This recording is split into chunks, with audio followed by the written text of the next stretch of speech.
bem-vindos ao Go no Pampa, o podcast onde tradição e estratégia se cruzam como linhas num tabuleiro de 19 por 19. Eu sou Pedro, o fundador do Clube Pampa Go, e este programa é basicamente uma conversa com o meu chimarrão e vocês, separados pelo tempo. Com isso, empezamos. Minha história com o Go é o primeiro tema deste episódio. Eu quis trazer por curiosidade, é um episódio de curiosidades. Eu pechei com o anime Hikaru no Go em 2006 ou 2007, não me lembro bem, num site que resenhava esses desenhos japoneses. Eu estava na pré-adolescência buscando algo para preencher meu tempo ocioso e o pôster dos personagens com o tabuleiro atrás me chamou a atenção. Aprendi, no mesmo desenho, o básico do básico e comecei a jogar online. Comecei no Fly or Die, um site engraçadinho num tabuleiro 15 por 15 que quase ninguém usa, nada a ver.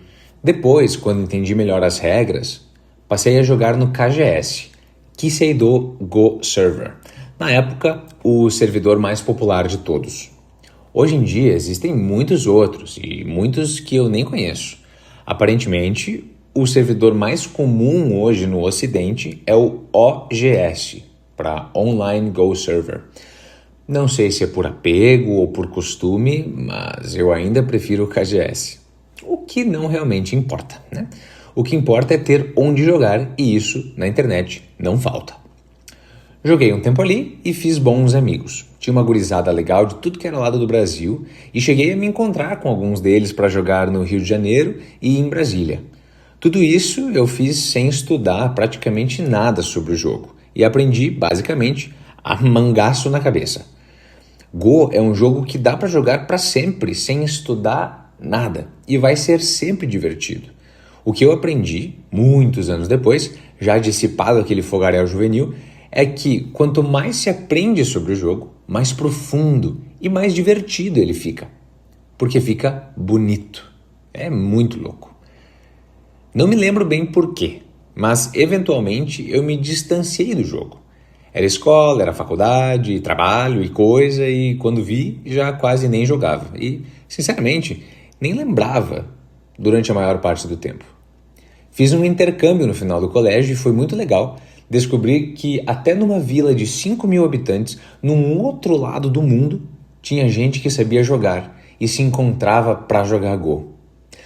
Não me lembro como, não me perguntem, mas eu dei um jeito de achar esse pessoal. Se duvidar, foi também pelo KGS, já que nesses servidores aí dá para filtrar por país e idioma e... enfim. Muito bem, e aí? Vez ou outra eu via, nesse ínterim, algo sobre o jogo num filme, num seriado, num livro, numa pintura, num desenho e me lembrava do jogo. Mas, pensava eu, é um jogo muito difícil, requer tempo, coisa que não tenho, ou acho que não tenho, e largava de mão, sem nem mesmo pegar as pedras e o tabuleiro que eu tinha na casa dos meus pais guardados e juntando pó. No passado, eu tentei ensinar amigos a jogar, mas como ninguém deu bola no final das contas, sem uma motivação para continuar jogando na internet, acho que se esvaiu a magia e pronto. Pipocando entre um interesse e outro, focando em especialização profissional e monetização das capacidades que desenvolvi ao longo da vida, sempre preocupado com o trabalho,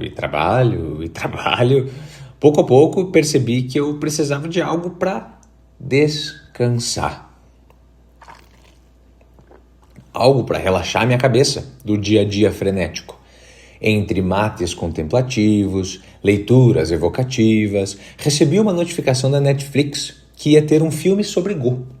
O nome do filme é A Altura. Esse primeiro A é um A com crase, tá? A Altura.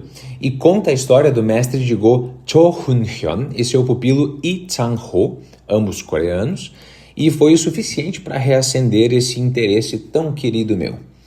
Quando fui olhar na internet, e fazia anos que não olhava, a quantidade de conteúdo e material e plataformas que surgiram para aprender a jogar Go foi um deslumbre. Tinha de tudo. O primeiro que me pegou e eu virei usuário fiel foi o site Go Magic.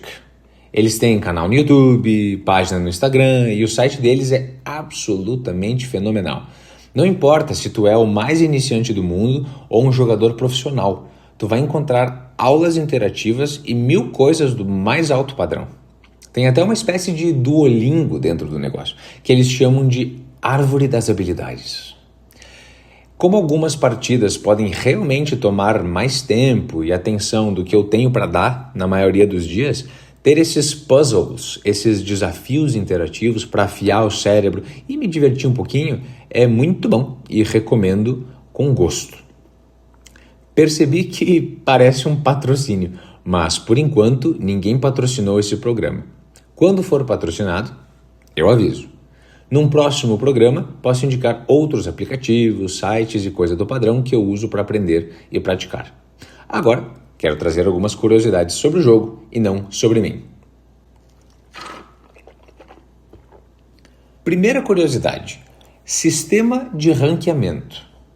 No século III, foi criado na China um sistema de ranqueamento dos seus oficiais de governo em 9 níveis diferentes. Aqui a gente não está falando de Go ainda. Tá? Aqui é o sistema de ranqueamento dos oficiais de governo chineses em 9 níveis diferentes, sendo o nível 1 o mais alto e o nível 9 o mais baixo. Entre o final do século IV, uns 160 anos depois, e a metade do século VI, esses 9 níveis foram subdivididos e acabaram totalizando 30 níveis. Ainda, o primeiro nível era o mais alto e importante, e o 30º nível era o mais descartável e inimportante. De volta para o século III, no livro Clássico das Artes, o autor Han Dan-chun descreve 9 níveis, ou Jiu-Pin-Zhi, para classificar os jogadores de Go. Trago-os aqui em ordem decrescente de força. Primeiro Pin, estar dentro do espírito. Lembrando que esse aqui é o mais alto nível nessa época, né? Segundo Pin, sentar-se na iluminação ou no entendimento. Terceiro Pin, concretude. Quarto Pin, entender mudanças. Quinto Pin, aplicar sabedoria. Sexto Pin, habilidade. Sétimo Pin, força de luta. Oitavo Pin, ser bastante incapaz. Nono Pin, ser verdadeiramente tapado. Os níveis do Go utilizados hoje foram formalizados no Japão do século XVII por aquelas 4 escolas que mencionei no episódio anterior. Os níveis são divididos em 3 categorias: Kyu, Dan e Dan profissional. O ideograma utilizado para o nível Kyu significa justamente nível, ou grau, ou classe. Todo jogador de nível Kyu é considerado um iniciante, um estudante. É o equivalente às faixas coloridas das artes marciais. Todas antecedem a faixa preta. O jogador mais iniciante de todos tem o nível de 30º Kyu. Basicamente, aquele visitante que está fazendo uma aula teste com a faixa branca emprestada da academia. Eu gosto de pensar que o jogador que está no 30º Kyu acabou de entrar no primeiro andar da academia, onde estão os alunos iniciantes. Para chegar até o segundo andar, onde treinam os faixas preta, ele deve subir uma escada onde os degraus vão ficando cada vez menores. O Kyu mais forte, o Kyu mais competente no jogo é o primeiro Kyu. O aluno que se destaca como número 1 da turma. Esse é o último degrau da escada dos iniciantes. No topo desta escada, só se vê jogadores faixa preta. São os jogadores nível Dan. Os ideogramas utilizados para o nível Dan significam posição ou nível em uma seção. Em outras palavras, Dan significa a colocação num ranqueamento de outro patamar, o patamar dos mestres. O jogador de nível Dan é aquele que compreendeu o jogo. Não é o final da caminhada. Ele agora está em outro patamar, no segundo andar da nossa academia de luta. E aqui ele deve treinar e lutar contra outros mestres, outros faixas preta. Não só essa nossa analogia com as artes marciais funciona, ela é etimológica e historicamente correta. O sistema de nível Dan foi criado para o Go e depois assumido pelas artes marciais. Hoje se diz que esse ou aquele faixa preta de judô, de karatê, de taekwondo, de kickboxing e outros mais são faixas preta primeiro Dan, segundo Dan, terceiro Dan e assim vai. No Kenjutsu, por exemplo, ainda se usa Kyu também, né? O Go é o precursor desse sistema. O nível Dan, também chamado de Dan Amador, vai do 1 ao 7. Diferente do nível Kyu, onde o número diminui, aqui no patamar Dan o nível aumenta. O jogador de nível 7º Dan é muito mais forte do que o jogador de nível 1º Dan.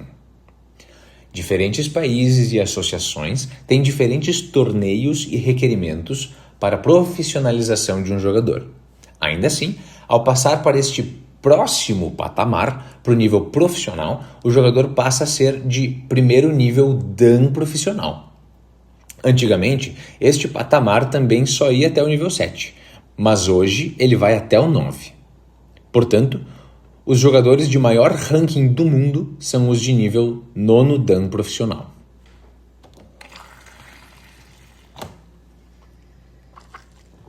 Segunda curiosidade. Criador do Atari. O Go é um jogo muito antigo, cheio de ensinamentos, técnicas, provérbios, comentários, estudos e referências. Isso faz com que existam muitos termos associados ao jogo e às jogadas. Popularmente, se usa principalmente os termos japoneses, já que foram os mais difundidos, né? E presentes na internacionalização e popularização do jogo. Sempre que eu falar sobre alguma jogada, eventualmente aqui, vou me esforçar para falar não só o termo em japonês, mas também uma tradução explicada em português. Eu acho importante. De qualquer modo, tem um termo que é muito interessante para falar aqui, já que estamos falando de curiosidades, que é o termo Atari. Quase todo mundo que nasceu antes dos anos 2000 já ouviu falar da empresa criadora de videogames chamada Atari. Essa palavra, na verdade, vem do Go. É um termo equivalente ao cheque do xadrez. Mas como no Go não se tem um rei, é quando uma peça ou um grupo de peças está sob ameaça. O fundador da empresa Atari, Nolan Bushnell, não só era um grande fã do jogo de Go, como disse que era seu jogo favorito. E dali, do termo Atari, veio o nome da companhia. De acordo com a Associação Britânica de Go, ele também fundou uma empresa chamada Sente, que, na terminologia do Go, significa deter a ofensiva ou a iniciativa. Mais sobre isso num episódio futuro. Termino aqui dizendo que Bushnell ainda joga Go online no servidor KGS. Terceira curiosidade. QR Code. Jogando aqui mais uma trivia, não sei se vocês já viram, talvez já tenham visto por aí, um quadradinho branco cheio de pontinhos quadrados pretos espalhados aleatoriamente. Hoje em dia se usa para tudo que é coisa, desde cardápio de restaurante até como atalho para conectar ao Wi-Fi, ou para fazer Pix, ou para seguir lá no Instagram e por aí vai. Nem manual físico vem mais às vezes quando compramos algumas coisas. Vem um tal de QR Code. O QR Code foi desenvolvido pelo engenheiro japonês Hara Masahiro em 1994 durante uma partida de Go no horário de almoço. Trago aqui uma tradução de um artigo no jornal The Guardian de 2020 sobre o Quick Response, daí vem o QR, né? Quick Response Code. Abre aspas. O momento eureka que ajudou Hara Masahiro a aperfeiçoar o código de resposta rápida, ou QR Code, surgiu durante um jogo de Go na hora do almoço há mais de um quarto de século. Ele estava jogando o antigo jogo de estratégia no trabalho quando as pedras dispostas no tabuleiro revelaram a solução para um problema que afligia os clientes da empresa na indústria automobilística japonesa.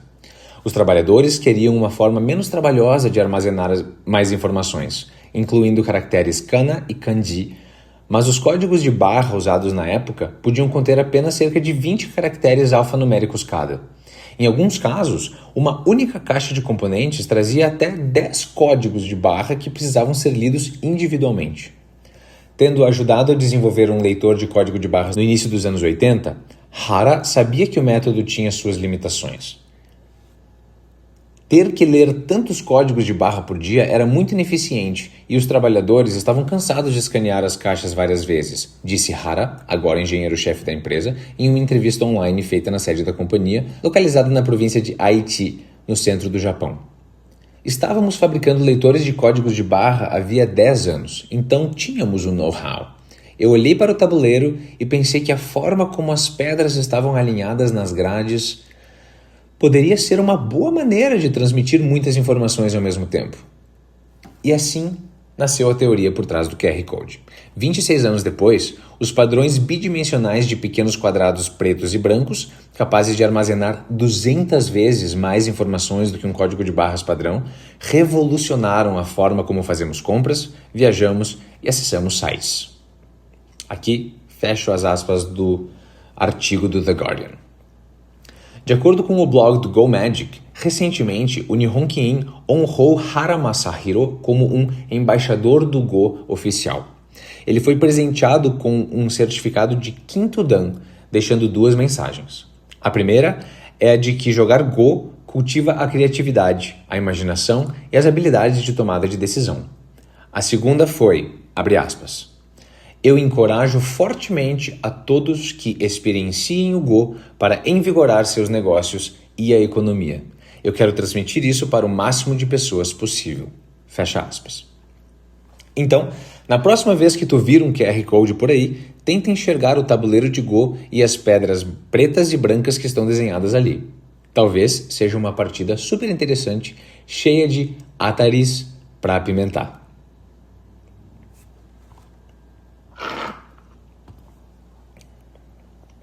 Quarta curiosidade. Personalidades que jogam Go.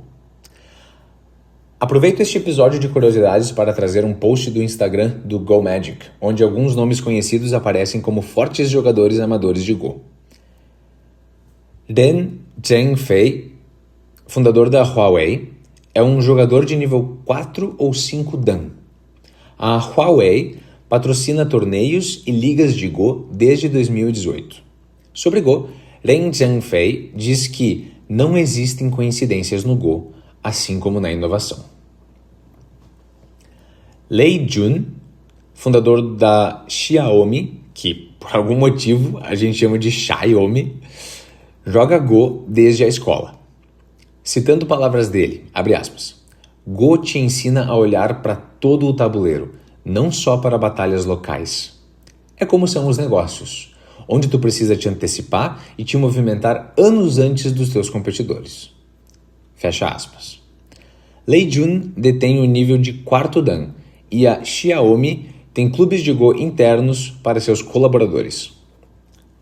Na Coreia do Sul, muitos empresários mencionam o Go em entrevistas e apresentações, como Lee Gon-hee, presidente da Samsung, e Choi Tae-won, presidente do grupo SK, embora talvez não joguem ativamente.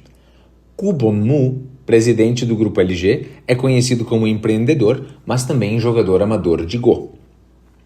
Outros nomes impressionantes que jogam ou jogavam são Will Wright, o designer de jogos por trás de clássicos como SimCity e The Sims, Bill Gates, Albert Einstein, que recebeu do Nihon Ki-in um certificado honorário do nível Dan, o astronauta americano Daniel Barry, que foi a primeira pessoa a jogar Go no espaço e hoje detém um certificado honorário de nível 2º Dan, Alan Turing, Robin Williams e Rod Stewart.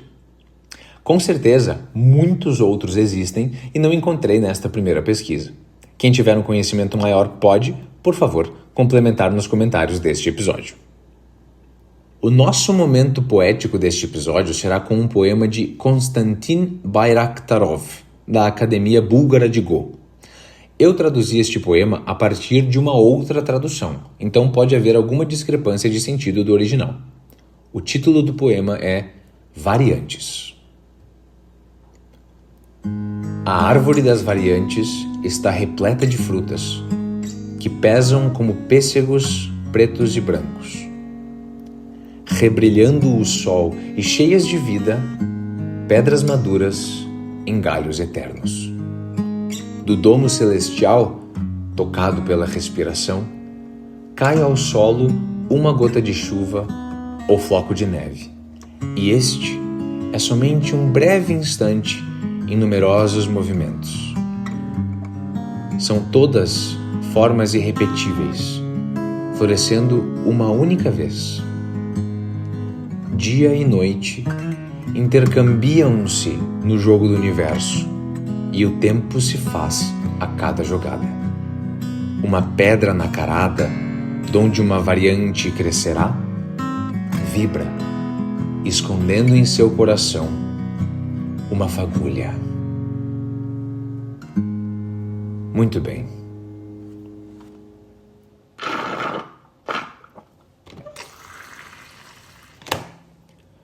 O podcast Go no Pampa nasce para celebrar o encontro entre o velho e o novo, o leste e o sul, a mente e o coração. Muito obrigado por ter ouvido até aqui e encerro dizendo que o Clube Pampagô é uma iniciativa de divulgação desse jogo tão querido e um esforço insistente para jogar ao vivo, olhando no olho do companheiro de peleia. E é com esse sentimento que faço um convite para todos os ouvintes, em especial para quem é de Caxias do Sul e da Serra Gaúcha. Venha aprender e jogar Go com a gente. Um grande saludo a todos e até a próxima!